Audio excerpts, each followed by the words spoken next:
నమస్తే బీఆర్కే భక్తి ఛానల్కి స్వాగతం. నేను మీ ఝాన్సీ రాణి.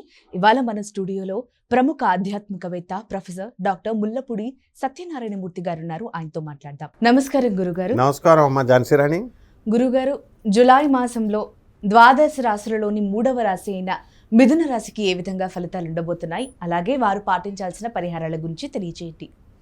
మిథున రాశి వారిని బటర్ఫ్లైస్ అంటాం. స్థిరమైన అభిప్రాయాలు ఉండ వీళ్ళకి, మారిపోతూ ఉంటారు. మంచి వాళ్ళతో ఫ్రెండ్షిప్ ఉంటే మంచిగా, చెడ్డవాళ్ళు వస్తే చెడ్డగా అయిపోతారు అనమాట. కానీ మా వ్యక్తిగతంగా పాపం మంచి వాళ్ళే, కాకపోతే కాలికేస్తారు, మెడకేస్తే కాలికేస్తారు. అందువల్ల వీళ్ళు ముఖ్యంగా ఈ మిథున రాశి వాళ్ళు వీళ్ళ డిప్రెషన్స్ అన్నీ కూడా అవతల వాళ్ళకి ఎక్కిచ్చేస్తారు.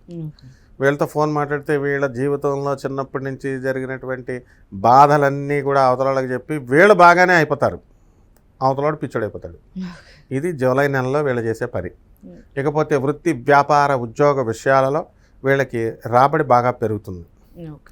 తర్వాత ఈ ఖర్చులు కూడా పెద్దగా ఖర్చు ఉండవన్నమాట వీళ్ళకి. అండ్ జన్మంలో ఉన్నటువంటి ఈ యొక్క గురు బుధులు ఇద్దరు కూడా, బుధుడు మళ్ళీ కర్కాటక రాశి సంచారం కూడా చేస్తున్నాడు. దానివల్ల ఏమవుతుందంటే మైండ్ స్థిరత్వము అనేటటువంటిది కాస్త తగ్గుతుంది. ఈ మొదటి హాఫ్లో, ఫస్ట్ 15 డేస్లో చెడ్డవాళ్ళకి అట్రాక్ట్ అవుతారు, చెడ్డవాళ్ళు ఇన్ఫ్లుయెన్స్ అవుతారు, చెడ్డవాళ్ళు చెప్పేటటువంటి మాటలు బాగా ఎక్కువ వినడము. మంచి వాళ్ళు చెప్పేటటువంటి సెకండ్ పార్ట్ ఆఫ్ ద లైఫ్లో మంత్లో వీళ్ళకి కాస్త రియలైజేషన్ అనేటటువంటిది వస్తుంది కదా. సో ఇల్లు లేనటువంటి వాళ్ళు ఇల్లు కొంటారు, స్థలాలు లేనటువంటి వాళ్ళు స్థలాలు కొంటారు. విద్యలో కూడా రాణింపు అనేటటువంటిది ఉంటుంది. అండ్ లాస్ట్ ఇయర్లో కొంతమందికి ఈ మిథున రాశి వాళ్ళు పోలీస్ స్టేషన్లు, కోర్టు గొడవలకి వెళ్ళారు వీళ్ళంతా కూడా. సో అటువంటి ప్రాబ్లమ్స్ అన్నీ కూడా ఈ నెలలో కొంచెం తగ్గుతాయి. సో ఈ యొక్క షేర్స్ అండ్ స్టాక్స్లో మంచి ఇన్వెస్ట్మెంట్స్ అవన్నీ కూడా పెట్టారు, అవన్నీ కూడా డౌన్ అయిన రేట్లు. సో దానికోసం ఆల్టర్నేటివ్గా వీళ్ళు ఆలోచిస్తూ ఉంటారు. అలాగే వీళ్ళ పిల్లలు చదువులు, సంధ్యలు అన్నీ కూడా బాగానే వెళ్ళడం అనేటటువంటిది జరుగుతాయి.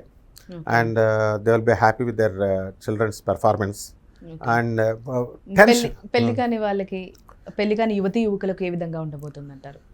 పెళ్లి కాని యువత యువకులకి పెళ్ళిళ్ళు ఇంకా గురుబలం ఫుల్గా ఇంకా అందుకోలేదు. పెళ్లి చూపులు అవుతాయి, సెట్ చేసుకుంటారు వాళ్ళు. అండ్ కొంచెం ఒక 6 monthsలోనో అట్లాగా, ఒక 3 monthsలోనో అట్లా వివాహాలు అనేటటువంటివి ఏర్పాటు చేసుకుంటారు. ఇది అలాగే ఆషాఢ మాసం కాబట్టి మ్యారేజెస్ తక్కువ ఉంటాయి అన్నమాట. పెళ్లి చూపులు సెట్ చేసుకొని ఉంచుకుంటారు. సో మెయిన్గా ఈ మిథున రాశి వాళ్ళు ఏం చేయాలంటే ఎక్కువగా మంచి వాళ్ళతో స్నేహం చేయాలి. ఎప్పుడైనా సరే, ఏ రాశి వాళ్ళైనా సరే, ఎవరైనా సరే, మనము మంచి వాళ్ళతో మనం స్నేహం చేసి ఇంటలెక్చువల్స్, మనం వాళ్ళు చెప్పేది విన్నప్పుడే కదా మనకి మ్యాథ్స్ వచ్చినోడికి దగ్గరికి ట్యూషన్కి వెళ్తే మ్యాథ్స్ వస్తుంది. మ్యాథ్స్ ఆడికే మాస్టర్కే మ్యాథ్స్ రాదంటే స్టూడెంట్కి ఏం చెప్తాడు. అలా ఇప్పుడు ఉన్నటువంటి వాళ్ళంతా కూడా ఏంటంటే ఈ చదువుకునేటువంటి వాళ్ళు కపట బ్రాహ్మణ, కపట జ్యోతిష్కుల, కపట మంత్రగాళ్ళు వచ్చేసారు. సన్యాసి డ్రెస్లో వచ్చేస్తున్నారు. మేమే దేవుళ్ళు అంటున్నారు, మాకు అందరూ దేవుళ్ళు కనబడుతున్నారు అంటున్నారు. తర్వాత మేము ఇక ఇంటర్వ్యూలు ఇప్పుడు మీరు చేస్తున్నారు అనుకోండి, you are well educated, I know, because you are all my students. అయితే వీళ్ళంతా ఎలా ఉన్నారు, వీళ్ళంతా ఏదో గెస్ట్ లాగా 4 మంచి మొక్కలు చెప్పురా అంటే మాకే మొత్తం మదించేస్తాం, శాస్త్రాలు మేమే దేవుడికి పియ్యలు, మేమే దేవుళ్ళు అంటుంటే ఇంకేం చెప్తాం. సో ఆ విధమైనటువంటి వాళ్ళని అప్రోచ్ కాకుండా చదువుకున్నటువంటి వాళ్ళు, స్వామి వివేకానంద, పరమహంస యోగానందుల వారి ఇలాంటి గొప్ప మహాత్ముల ఐడియాలజీని వీళ్ళు అడాప్ట్ చేసుకున్నప్పుడు మనకి ఎక్కడ కూడా ఫెయిల్యూర్ లైఫ్లో రాదు. సో ఆ విధంగా చదువుకున్నటువంటి పిల్లలు, పెళ్లి కానిటువంటి పిల్లలు వీళ్ళంతా కూడా ఏదో మ్యారేజ్లో కూర్చోబెట్టారు, ఏదో చేసేసుకోవాలా అన్నట్టు కాకుండా, ఎక్కువ ఆడపిల్లలు మెయిన్గా ఎన్ఆర్ఐలని బోల్తా పడుతున్నారు. ఐపీఎస్ ఆఫీసర్ షికాగో లాంటి వాళ్ళు షీ టీంలో ఉన్నాడు, బోర్డులు కూడా పెడతారు. పోలీస్ ఆఫీసర్స్ ఎంత మంచోళ్ళు అంటే వీలున్నంత వరకు మీరు ఫారెన్ సంబంధాలను ఎంకరేజ్ చేయరు వాళ్ళు. ఎందుకు వచ్చింది అక్కడ, తర్వాత వాళ్ళు జాగ్రత్తగా ఎంక్వైరీ చేసుకోండి అని అన్నీ పెడతారు, కానీ జనం వినరు. సో ఈ రకంగా వీళ్ళు ఏం చేస్తున్నారంటే వివాహ వ్యవస్థగా వచ్చేసరికి సాఫ్ట్వేర్ ఇంజనీర్లు, ప్యాకేజీలని, ఇదని, నాకు 20 కోట్లు ఉంది మీరు 40 కోట్లు ఇస్తారా అని ఇలా రకరకాల దురాశతో వెళ్ళడం వల్ల వైవాహిక జీవితాలు భగ్రమైపోతున్నాయి. సో ఫైనల్గా అల్టిమేట్ సాధించేది ఏమి ఉండదు. వీళ్ళంతా కూడా లైఫ్లో మెంటల్ పీస్ పోతుంది. అందువల్ల మంచి వాళ్ళని వాడు ఏ వృత్తిలో ఉన్నా ఎలా ఉన్నా మనం అంటే అభిమానం ఉందా, ప్రేమ ఉందా, మనకి మన కుటుంబానికి సరిపోరా అనేటటువంటిది అవి చూసుకొని చక్కగా చేసుకోవాలి. ఓకే. అట్లా చేసుకున్నప్పుడు వైవాహిక జీవితాలు మంచిగా నిలబడతాయి అన్నమాట. ఓకే గురుగారు, మరి వీరు పాటించాల్సిన నియమాలు ఏంటి?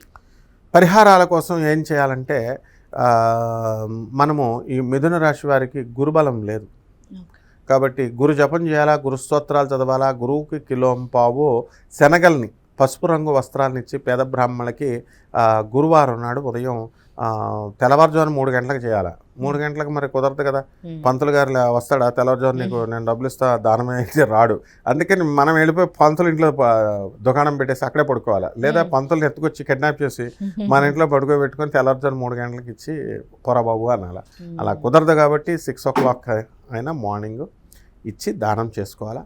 అండ్ గురు చరిత్ర పారాయణ చదువుకోవాలా. ఏదో రొటీన్గా మెకానికల్గా చదివి పడేస్తారు వీళ్ళు, అట్లా కాదు. విజువలైజేషన్ ఉండాలి. గురువు అంటే ఎవరు? ఒక దత్తాత్రేయుడు, హరిహర బ్రహ్మ విష్ణు స్వరూపం అని ఆ భావంతో చదివితే వస్తుంది.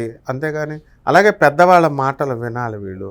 రావి చెట్టుకి శనివారం నాడు నీళ్లు పోయాలా, పూజ చేసుకోవాలా. మేడి చెట్టుకి నీళ్లు పోసి మేడి చెట్టు పూజ చేసుకొని గురువారం నాడు ఓం దిగంబర దిగంబర శ్రీపాదవల్లభ దిగంబర అంటూ గురుదేవులైనటువంటి దత్తాత్రేయ స్వామి వారిని స్మరించుకుంటే వివాహాలు టపీ అని అయిపోతాయి. ఇక ఉద్యోగాలు టపీ అని వచ్చేస్తాయి. జీవితంలో టపీ అని అన్ని సక్సెస్, ఇక అన్ని కోరికలు తీరిపోయిన టపీ అని పైకి కూడా వెళ్ళిపోతాం అనమాట.